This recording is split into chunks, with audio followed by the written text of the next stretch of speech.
सभी चुरावासियों को मेरा सादर नमस्कार। साथियों, आज पीसी करने का मुख्य उद्देश्य मैं नहीं मानता कि इस तरह की पीसीज खासकर अपने विधानसभा क्षेत्र चुराह के बारे में हमें करनी पड़े, परंतु हालात कुछ ऐसे हो गए हैं कि इस तरह से अपने इलाके की विकास को लेकर आगे ना आके कुछ ऐसे मुद्दों पे लोगों के समक्ष मुझे आना पड़ रहा है जिससे मुझे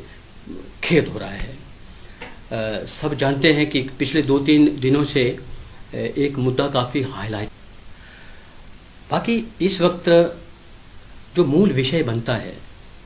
क्योंकि सोशल मीडिया पे आपने देखा है कई लोग जज बन चुके हैं, कई लोग फिलोसफर बन चुके हैं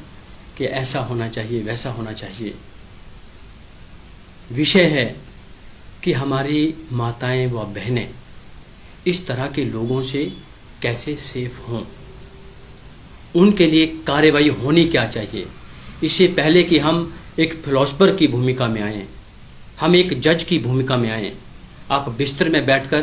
किसी के चरित्र के ऊपर किसी प्रकार की कोई भी छींटाकशी कर रहे हैं, चाहे आप व्यवहार को लेकर बात करो, चाहे आप चरित्र को लेकर बात करो,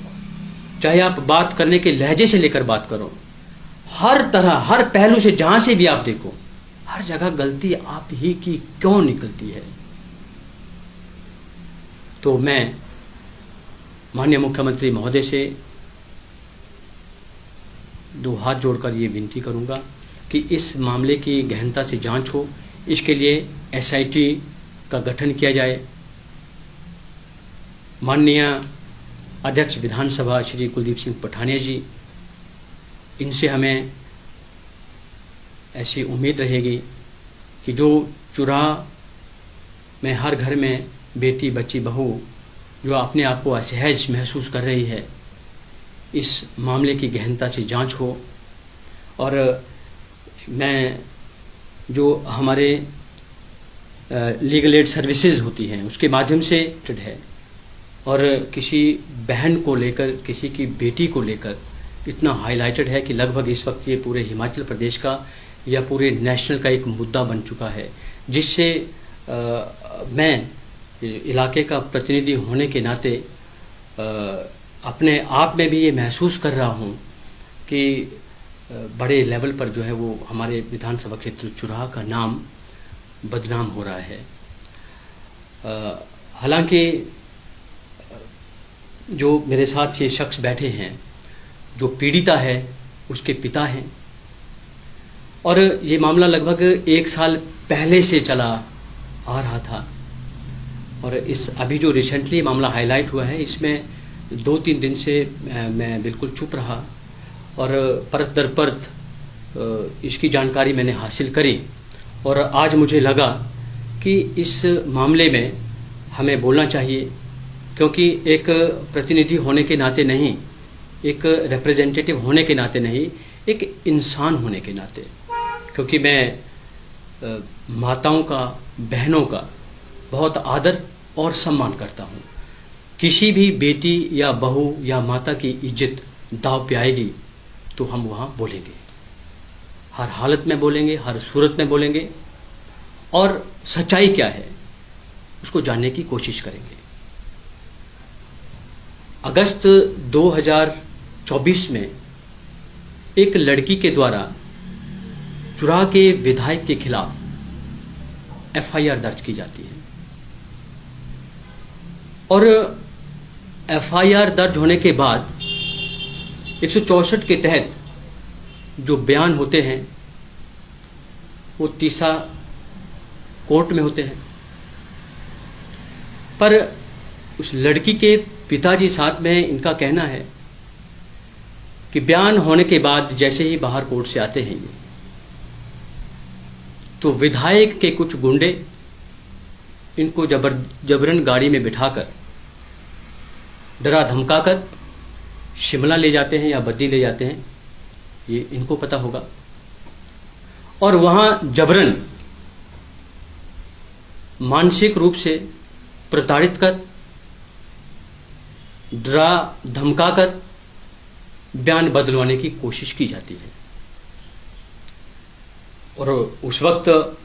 उस लड़की के फेवर में हालांकि हम लोग आए थे।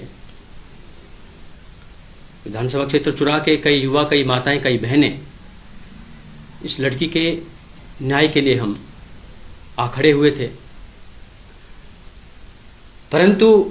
जैसे ही लड़की अपने बयान से मुकरी, क्योंकि 2-3 दिन के बाद दोबारा वो कहीं शिमला से या बद्दी से कहीं से लाए आए कि कहा मैंने जो विधायक के ऊपर आरोप लगाए हैं वो सारे निराधार हैं। मेरी मानसिक स्थिति ठीक नहीं थी और मैंने ऐसा ऐसा बोल दिया। और स्पष्टतः उसमें देखा जाए तो वो लड़की सहमी हुई थी, डरी हुई थी और जो कुछ भी कह रही थी वो पढ़ प्रार्थना पत्र जो है वो पहले हम डिस्ट्रिक्ट लीगल अथॉरिटी को ज्ञापन देंगे, डीसी चंबा, एसपी चंबा को, और साथ में डीसी महोदय के माध्यम से जो स्टेट वेमेन कमीशन है उसको हम ज्ञापन भेजेंगे,